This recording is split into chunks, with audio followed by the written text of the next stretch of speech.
Today I'm going to explore with you Hooke's law. Hooke's law is a fundamental concept to physicists and engineers. Many engineering disciplinaries use this law to carefully select structural materials that are able to safely endure everyday stress while remaining the ability to return to its original form. For example, biomedical engineers often select titanium when building devices to replace body parts because of its capability to withstand the body weight.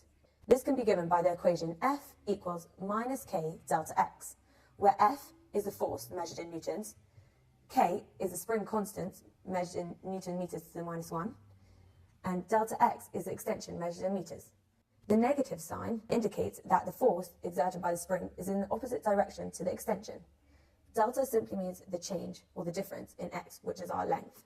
For example, a spring will extend by delta X. If we plot a graph of force against extension, we can see how a material behaves.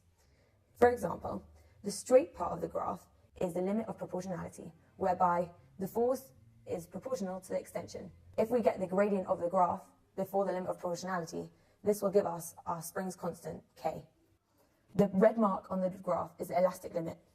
Elastic limit can be defined as the maximum extent to which a material may be stretched without permanent alteration to the shape or size. The orange dot represents plastic deformation, in which a permanent deformation or change in shape occurs. The blue dot represents the breaking point, at which point the material breaks. A practical problem where we can look into the material's properties is suspension bridges. Suspension bridges are a type of bridge in which the deck, the load of the bearing portion, is under the suspension cables on the vertical suspenders. With our bridge, the cars drive along it and the springs are above it.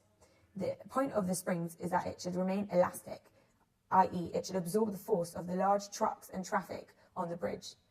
If the spring stretches, it will facilitate the larger force. We don't want it to be plastically deformed because our bridge will break.